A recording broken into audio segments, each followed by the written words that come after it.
Ladies and gentlemen, let me tell you something right now. The greatest enemy of your destiny is not outside of you, it's the weak version of you that you keep protecting. That voice that says, I'm tired. That mindset that says, I'll do it tomorrow. That excuse that says, I don't know how. You've been feeding that version of yourself long enough. It's time to starve your excuses and feed your excellence. You see, every single one of us was born with greatness encoded in our DNA. You weren't made for average. You weren't created for mediocrity. But the problem is you've gotten comfortable living in survival mode when you were designed to dominate. Listen, the weak version of you is easy to identify. That's the you that hits snooze instead of hitting goals. That's the you that scrolls instead of studies. That's the you that hopes instead of hunts. And I came to tell you today, that version of you has to die. Not tomorrow, not next week, right now. You don't negotiate with weakness. You execute it. Because every time you let that weak version take the wheel, you're handing over the keys to your dreams. You're saying comfort is more important than calling. But here's the truth. You will never access the highest version of yourself without going through the fire. And yes, it will burn, but it will burn off your laziness. It will burn off your insecurity. It will burn off your fear. And when the fire is done, all that's left is purpose, power, precision. Starve your excuses, feed your excellence. This is more than a phrase, it's a principle for transformation. The reason most people never rise to meet their true potential is because they've developed a dangerous habit. They feed their excuses and starve their ambition.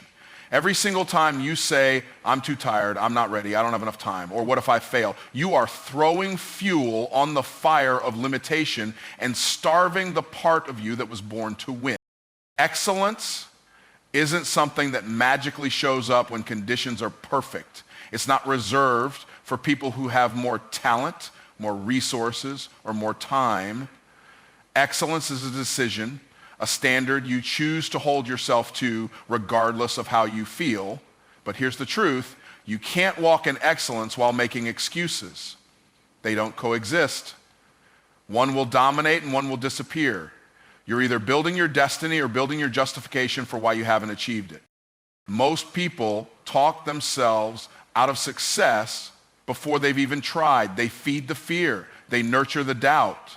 They invest more energy into explaining why something won't work than they do into discovering how it can. That's why they stay stuck, because they've built a system mentally and emotionally where excuses get all the attention, all the power, and all the reinforcement. But imagine what would happen if you flipped that. Imagine what would happen if for every excuse your mind served up, you starved it.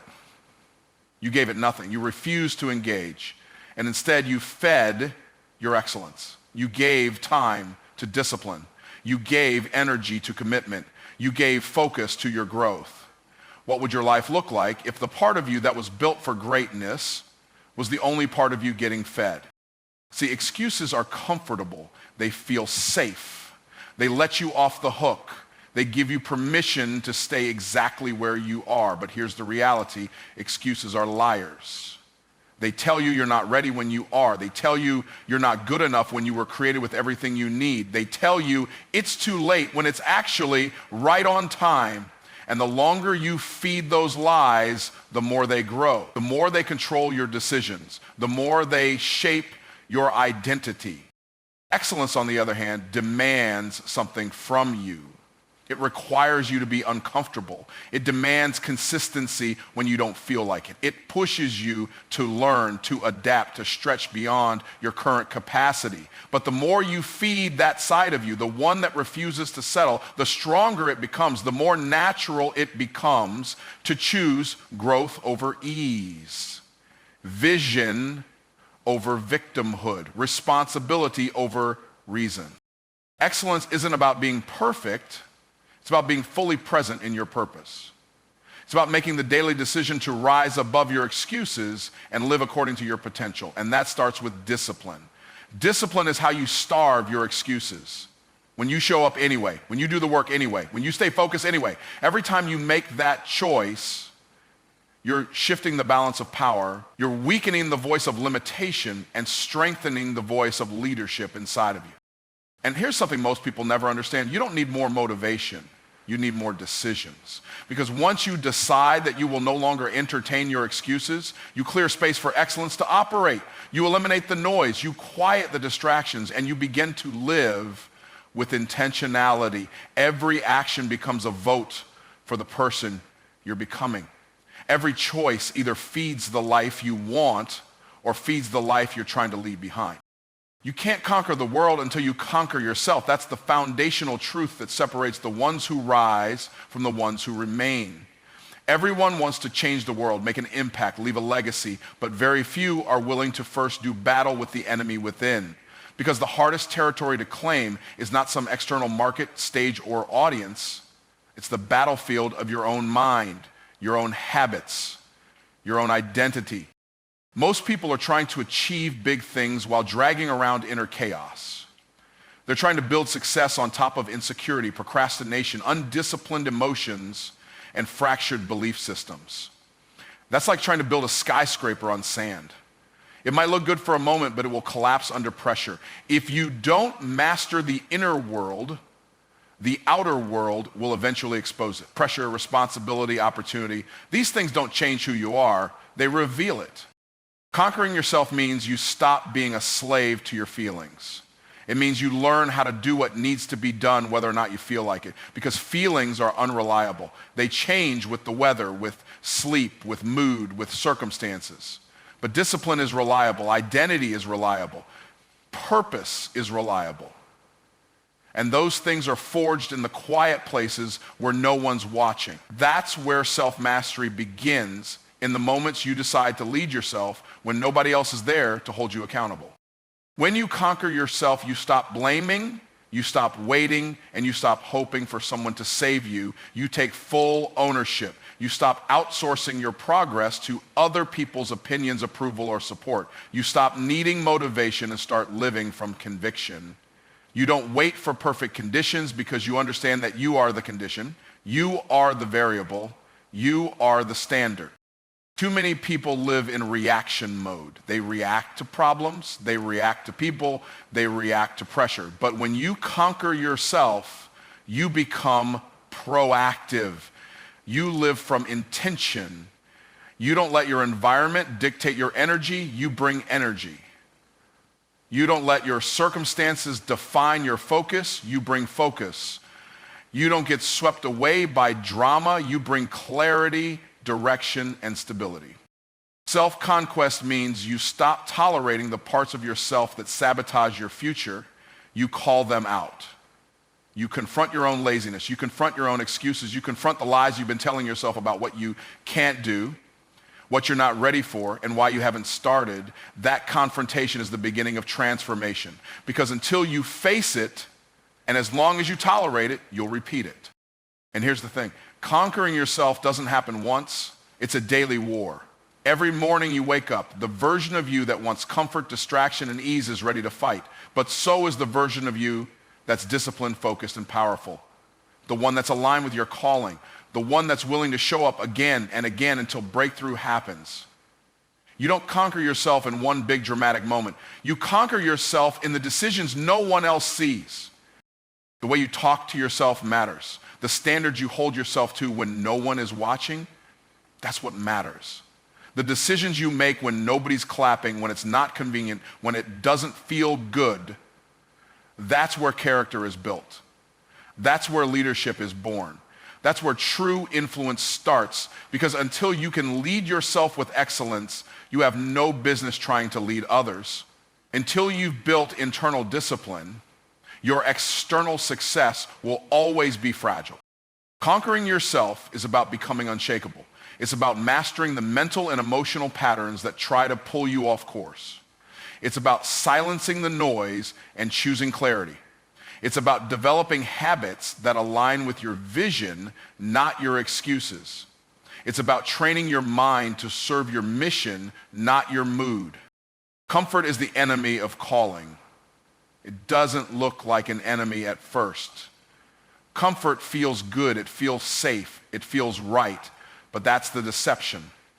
Comfort convinces you that you're okay where you are, that you don't need to change, that you can settle a little longer. It whispers, you've done enough, when there's still more inside of you. It persuades you to take your foot off the gas when the finish line is just around the corner. That's how it kills dreams, not with chaos, but with quiet.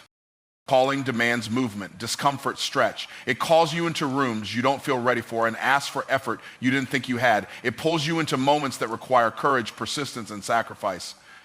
It's the roadmap to who you were born to be, but it's not a path paved in ease. And that's why most people miss it. Because instead of pursuing purpose, they pursue comfort. Instead of doing the hard thing, they do the easy thing. Instead of asking, what am I capable of? They ask, what's the least I can do to get by? Comfort creates patterns that keep you small. It makes average look acceptable. It trains you to prioritize short-term relief over long-term reward. It numbs your hunger. It softens your edge. It convinces you that stability is success even when your soul is screaming for more. But you can't chase your calling and cling to your comfort at the same time. One will always cost you the other. You weren't designed to live in neutral. You were created with a purpose that requires motion, risk, and resilience. But the problem is that comfort never asks you to dig deeper. It never demands more from you. It tells you to stay safe, stay hidden, stay manageable. Your calling, on the other hand, will expose you. It will test your faith. It will pull you into arenas where you have to grow or go home. And every time you choose comfort over calling, you shrink the territory of your impact. People wait for calling to feel convenient. They wait for perfect timing, perfect confidence, perfect conditions. But calling never shows up on your schedule. It interrupts your comfort and demands a decision, and too many people are saying no to that decision without realizing it. They're stuck not because they lack potential, but because they're too loyal to their comfort zone. They become more committed to being cozy than becoming who they were created to be. Your comfort zone is not your friend. It's a padded cell. It keeps you in the same conversations, the same behaviors, the same results. And then it makes you wonder why nothing's changing. But the breakthrough doesn't come from staying where it's easy. It comes from doing what's necessary, even when it's scary. Especially when it's scary, because that's the place where you grow. That's the place where purpose lives. Comfort is easy to maintain. Calling requires maintenance. You have to show up for it. You have to protect it. You have to be willing to walk away from what's familiar in order to walk toward what's possible. And that's a choice most people don't make, not because they can't, because they won't. Because answering the call demands discipline. It demands faith. It demands letting go of the life that's fine so you can pursue the life that's full. Every moment you choose ease over excellence, you delay your destiny. Every moment you delay the uncomfortable step, you widen the gap between your life and your calling. That's how people end up living with regret, because they kept waiting for courage to come without first making the decision to move. But it never works that way. Courage comes after you step, not before. It shows up when you show up. And it's only when you break through comfort that you finally come face to face with who you really are. Kill the version of you that contradicts your destiny. Every time you act in a way that's beneath your potential, every time you give in to habits, thoughts, and choices that don't align with your purpose, you reinforce a version of yourself that was never meant to last. That version was born out of fear, failure, disappointment, rejection, and doubt. It grew when you started believing the limits people placed on you. It gained strength every time you chose what was easy over what was right. But it has no place in the life you were called to build. There's a version of you that says, I'm not enough, and it has to die. The one that second guesses every decision, that apologizes for being ambitious, that backs down when it's time to rise up. That version cannot walk with you into your next level. It contradicts your destiny. It delays your progress. It dilutes your impact. And until you're willing to bury it, it will keep showing up to block your breakthrough. You cannot serve two versions of yourself. You're either building the you that is bold, disciplined, relentless, and committed, or you're feeding the one that's hesitant, passive, and ruled by emotion. The one that's driven by vision or the one that's driven by validation. Only one of them can lead, only one of them can win, and every single day, through every single choice, you're deciding who that's going to be. The version of you that contradicts your destiny doesn't want to let go quietly. It will fight to stay relevant. It will try to convince you that it's who you really are. It will disguise itself as protection, as logic, as being realistic. But the truth is, that version is a counterfeit. It may be familiar, but it's not faithful to your future. It may feel safe, but it's suffocating your potential. And the longer you let it live, the harder it gets to recognize the real you underneath it. Transformation doesn't happen without confrontation. You have to confront the thoughts that don't serve you. You have to confront the habits that sabotage you. You have to confront the narrative that says, this is just the way I am. No, it's not. That's the way you've been conditioned. That's the way you've responded in the past. But that's not the truth of your identity. You weren't created to live in limitation. You were created to lead, to influence, to create, to shift atmospheres. And anything inside of you that says otherwise is an intruder. This isn't about perfection, it's about alignment. You don't have to have it all figured out. You just have to make a decision that from this point forward, you're done empowering the version of yourself that was built out of wounds instead of wisdom. You're done giving time, energy, and attention to the mindset that plays small. You're done accepting mediocrity as your normal. Because the truth is, you were born with greatness encoded in your spirit, but you've been entertaining a version of yourself that contradicts that truth. You can't walk in destiny and dysfunction at the same time. You can't claim your next chapter while still living like the last one. That's why there has to be a death to comfort, a death to excuses, a death to patterns that no longer serve your mission. You kill that version by starving it, by refusing to respond when it calls, by showing up in discipline, in focus, in authority, day after day. You kill it by becoming someone new, by speaking different, moving different, thinking different, by showing up as the person who already owns the vision you've been waiting to see. Your potential isn't hiding, it's waiting for a decision. Too many people live as if greatness is something they need to go find, something hidden in a book, a course, a mentor, or a moment. They keep searching for something outside of themselves, not realizing that everything they need has already been placed within them. Potential doesn't hide, it waits. It waits for clarity, it waits for courage, it waits for commitment, and most of all, it waits for a decision.